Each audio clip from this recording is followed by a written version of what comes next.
So we are going to do 2 of these in 1 week. Wow! Davidoff has pushed out the boat here. We're doing another one. I'm actually recording this the day after the last one. So I watched 5 episodes yesterday, watching 5 today on Wednesday, but this will be on Friday because I got to work in an hour's time. So I got to record this video, then go shower, go to work. So that's my day today. So tomorrow, on Thursday, I'll be able to edit this, and then on Friday you see this video. But if I woke up earlier, you would have seen this on Thursday. But regardless, just so you know, 2 days in a row I've been watching episodes. So it is the 10th episode I've watched in 2 days. I'm really enjoying myself. It's fun. A nice range of episodes again, from episodes 12 to 16, 12, 13, 14, 15, and 16 I watched just now. 16 was the funniest. I'll get to that later. Episode 12, probably the most serious one, Cry of the Mummy. So this is about his historic ancient mummy. This mummy looks a bit like Ragon. The face looks like Ragon, but it's not Ragon. It looks like an old-fashioned ape design. And this was believed to be like an ancient human in a way, an ancient person, an ancient ancestor, I guess. So I think that's the ideology behind this character. I don't want to call it a villain because I don't think it was really a villain in the end. It felt like a villain, but I don't think it was a villain in the end. So this mummy got woken up by electricity, I believe, and this is a big mummy that's very tall and very big. It is a lot stronger than humans, so the first thing it does is it kills an officer. So it definitely looks like a dangerous evil monster at the start, but you find out later why it's doing what it's doing. So they discovered it in a cave or something. It's meant to be sleeping for thousands of years. They decided to do what humans do and to mess something up, to not just leave it alone, because that's what humans love to do. They don't leave things alone when they should be left alone. So they dig up a mummy. This mummy comes alive, goes on a rampage, and they finally kill this mummy. It takes a lot of men and a lot of weapons, but they finally destroy this mummy. They couldn't keep it alive. They wanted to because they wanted to learn about it, but they couldn't. As soon as they killed this mummy, a monster comes out, a kaiju. This one's called Dodongo. I don't know if they even mention it in the episode, but it's called Dodongo according to the Ultra Wiki. It can shoot rays, like the mummy as well. The mummy can also shoot yellow rays out of its eyes. And the kaiju that comes out later can also do the same thing. So maybe the kaiju's a parent, a relative, or maybe the kaiju gave the mummy powers. I don't even know. That's my alarm, sorry. But yeah, I thought that was an interesting premise there. But yeah, the team's idea was they killed the mummy, but they knew about the powers, so they thought, for this monster, let's take out its eyes. And they do it. The team does it. Without Ultraman's help, they take down both of its eyes. I love Ide, by the way. Ide is a great character. One of my favorites for sure, after Hayata actually. But yeah, they take out its eyes, and it was pretty brutal because at this point it's still rampaging, but it can't see. But at the end of the day, they stole the mummy from its dormant cave. The mummy was trying to get home. The mummy was just trying to go back to its cave, and it was just, it thought it was in danger, so it killed humans on the way. It still, still had to be taken down, I guess. But still, you could understand the sympathy side of that. So the kaiju came out because the mummy died. The kaiju came out because it was angry and upset about the mummy. So in that sense, it was quite sad in a way. But still, I guess it had to be dealt with once it was awake, because at this point, there's no turning back because you've killed the mummy now. And now, obviously, you've got to take down the kaiju. Ultraman comes out. You would think it would be easy to take down this thing, considering it is now blind. It's basically a dragon shaped like a horse. It has 4 legs, but it looks like a dragon from the front. It was an interesting design. I've never seen this before. I don't know if it's been used in a different Ultraman show, but I've not seen it. Maybe I don't remember. But when Ultraman first transformed, he rode it like a horse. I'm just like, this looks really funny. Must have been really fun to film that, actually. I can imagine people laughing quite a lot at watching that. But yeah, Ultraman, he tries to beat it in strength and he struggles against it. It actually manages to push him away. I guess even if you can't see, if something's holding on to you, you can actually kind of know where it is. But still, I feel like Ultraman could have found it a bit easier. But yeah, eventually he beats it with his beam, and obviously he can't see your beam. So, at that point, you're going to win the fight. But I was surprised it took Ultraman so long. It took him longer in this than episode 16. I'll get to that later. But I'm surprised it took that long to take that thing out. I was a little surprised by that. But yeah, that was a fun fight scene. What I liked at the end, though, Usually Ultraman flies away in most shows. At the end of the fight, he flies away, everything's all cool.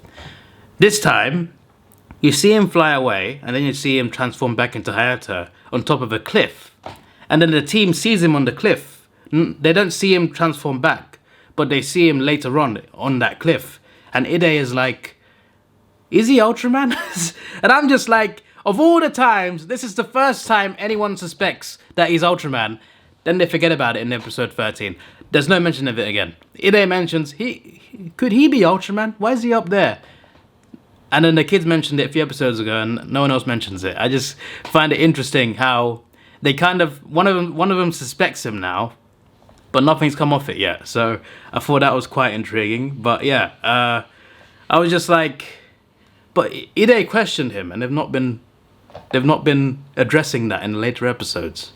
I'm curious. I'm wondering how they all find out. But yeah, that is my thoughts on episode 12. Episode 13 is the oil episode. It's called Oil SOS.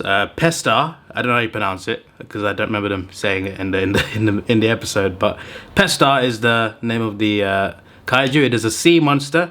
So its design is interesting as well. First time I've seen this monster before.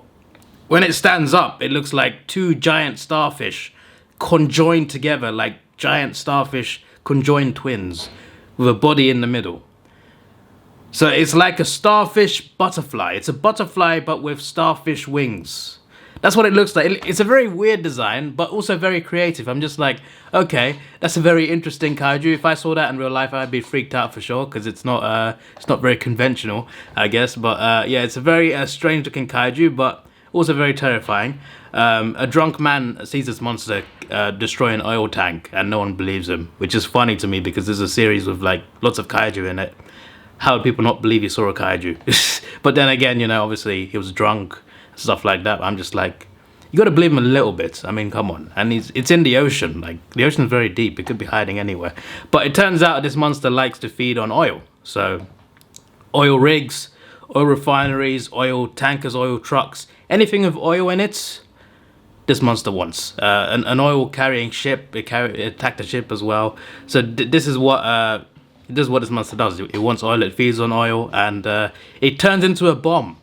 So if you shoot it, it will explode and die, essentially. So the SSSP, I'm going to call him the team because I prefer calling them that, because the SSSP is a long name, even the letters, let alone the name.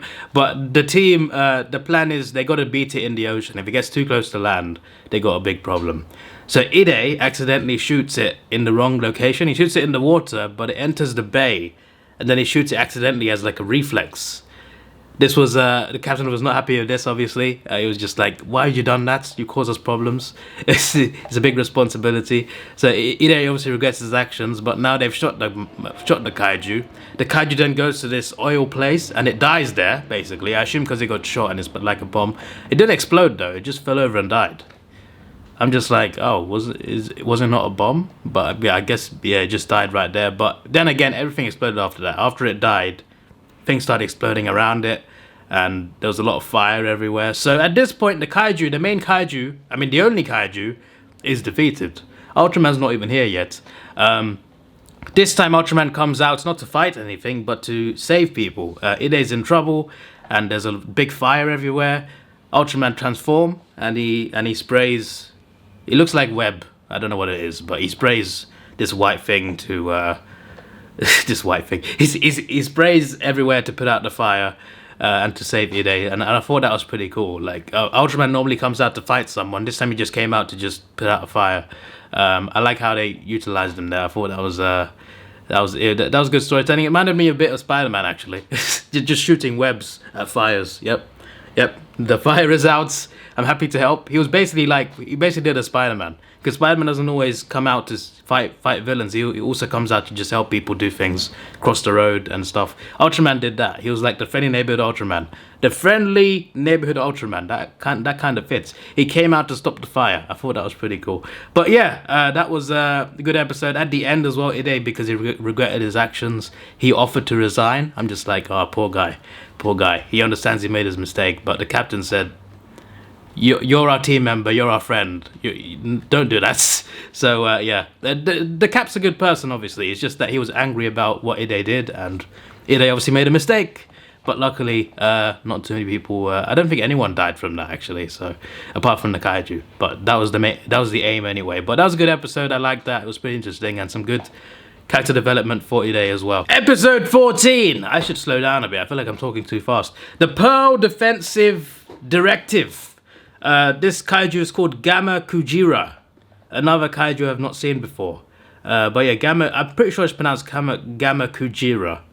Yeah, it's spelled G, but it's pronounced J. Yeah, I'm pretty sure that's how you pronounce it. I'm pretty sure that's what they said in the show. But Gamma Kujira is a pretty interesting monster. This episode's partly about pearl harvesting, but there's a monster that seems to be taking out pearl oysters that are, you know, a big need for pearl harvesting. So this monster comes out. It's a pretty interesting, scary, fish-looking monster. Comes out of the ocean, but can also be on land. I don't have that much to say about this episode, but apart from what I just said, probably the shortest review of this series so far that I'm gonna have. But it was a good episode. It's just that I don't have much to say about it. But the design of the monster was pretty cool. Nothing like unique like the previous two I mentioned, but it was a pretty cool design. I liked it. I really liked the ending though, the way it was defeated. So the team fired a rocket at the monster. The monster with the rocket on it, it flew up into the air. So the rocket made it fly up into the air. So this monster's just flying. Zoop. It just flying across the sky. Ultraman decides to fly into it. So Ultraman is flying like this. Monster's flying like this. Monster's not doing it by choice. Ultraman is. Ultraman just flying like Superman. Alright, he's just like, boom. They just head on clash, head to head. Sorry, that was my phone again. Just a head-on clash, head-to-head, just bang! And then the monster explodes and Ultraman flies away. I'm just like, okay then. I love the uniqueness in the knockouts in this. Like, how often do you see Ultraman fly in like that and just destroy a monster in midair? Like, you don't see it that often. Like, he didn't fire any beams, he didn't punch it, he just flew into it. In this show, he's ripped off monsters' body parts, he's flown into them head first in midair. This Ultraman is a savage, but also really damn cool. So yeah, that was fun. I had more to say about that moment than the rest of the episode, but I still enjoyed it. Episode 15, Terrifying Cosmic Rays. So this is about Davidoff. So I remembered. So in this one, the kids drew pictures of different monsters. One kid drew like a weird white blob or something. And I think overnight there's a cosmic ray that hit this picture. So this kaiju that a kid drew, it was brought to life. It was brought to life. And I was just like, so this is that episode from Blazer. I remember I watched the episode in Blazer and people said this is like a tribute to an Ultraman episode from 1966. I'm just like, okay, that's interesting. When I watch it, I understand. Now I've watched it, now I understand. So Ultraman Blazer, that episode was inspired by this episode. This episode obviously came first, obviously, long time ago. And Ultraman Blazer made a new modern version of that. So now I'm just like, that's a cool comparison because it's a little bit different, but at the same time, I think Blazer did a good job of doing that. They did a good job of like doing their own version of that, a modern version of this episode. I'm just like, they did a good job on Blazer on that episode. They did a great job on that. They did a great job on that show in general, but I was just like, the Blazer version is just so much better now because of this. But yeah, this was great. This is the original. And it originally was the monster that you see in Blazer, this big blob. The SSSP want to destroy it, of course. And ultimately, this monster just wants to sleep and just walks around and sleeps. So you wonder whether this cosmic ray is actually, you know, whether it's even an evil thing, or maybe it's just depending on what you draw. You could draw something nice, draw something bad. I don't know how exactly it works, but it's a pretty cool concept, and I'm just thinking about how good they did it in Blazer now. So yeah, I don't know which one I prefer now. I don't know. I think this one was better, partly because it was the original one, but the Blazer one was so good as well. I don't think it was that far off, but I thought that was it was pretty cool, that comparison. On the website it says Davidoff A and Davidoff B. Technically there's a C as well. So when the monster sleeps, so when the sun goes down, the monster disappears. He only comes out at daytime. So overnight, the kids redraw the monster. They give it upgrades. They give it it wasn't wings. They give it fins. They gave it legs. because it's just a blob. When it was a blob, it was interesting how it sounded. It sounds like a man snoring, and when it moves, it sounds like a bed creaking. It sounds like the squeaky bed noise that you hear, like old beds. It sounded like that when it was moving. And it sounded like, it made noises like a snoring man. I'm just like, what's going on? Then they gave it legs. It sounded a bit less weird, but it was really cool. The upgrade they gave, the kids gave upgrades to the kaiju by redrawing it, and the upgrades made it look so much cooler. I'm just like, oh, this is really awesome. And at the end of it, the kids don't want this monster to be destroyed. The team SSP is trying to destroy it, and the kids are just like, no, we don't want this, we don't want this. Ultraman transforms, Ultraman fights the monster. Kids are just like, stop it, we don't want this, we don't want this. But ultimately it would have caused too much damage of that size, so Ultraman eventually had to fly out. He didn't destroy it, but he decides to fly it out into space and into the stars. Obviously the kids aren't happy about this, but yeah, he talks to them. Ultraman talks to the kids from far away, and he says during the Star Festival on July 7th, he will let them see, what's the name of the kaiju again? Davidoff. He will let them see Davidoff. So you see Ultraman in the stars, the shape of Ultraman, talking to the kids, and he says, you will see them. And then he shows Davidoff in the star constellation. And yeah, it's a nice wholesome ending, even though it's not what the kids wanted. At the end of the episode is interesting, because you see the kids drawing different monsters, I think, across the floor. And the captain of the SSSP is just like, what's going on here? But you can't really control what the kids draw. But, you know, the narrator was trying to like say, like, you never know when the cosmic ray could hit again. So, yeah, I wonder where this ray comes from. That's what I'm intrigued. But yeah, that was a good episode. But yeah, a great comparison as well to Blazer. I think Blazer did a great job of making a modern version of that, making a new version of that. I think did a great job, because it's so similar, and I just like what they did. So that was pretty cool. Episode 16, Science Patrol into Space. So Alien Baltan is back. It says Alien Baltan 2. Maybe it's a different Alien Baltan, but still from the same species. So it starts off with humans. They want to go to Venus. So they send a rocket to Venus. A professor's on the rocket. He's going to go to Venus. But the Baltans are back. And essentially, they found a planet that they can reside on. So Earth is not the only planet they can move to. They need a new planet. They found a new planet. It was called Planet R. It was called Planet R. So they found a planet, Planet R. But they still want Earth. It's almost like it's not just about them wanting a new planet. Yes, they want that, but they also don't like humans. So even though they found a second planet that they can go to, they instead decide they still want Earth, and they don't like humans. So it is what it is. So Alien Baltan, he infiltrates the rocket that's sent to Venus, and he infiltrates the rocket. He finds the professor in there, and I think he hypnotizes him or mind controls him. But either way, he turns the professor to his side through mind games, and that was pretty scary. So his plan was to try and distract the humans and Ultraman in a way that they couldn't be in two places at once. So he wanted to infiltrate the mind of this professor so he could send false information to the team.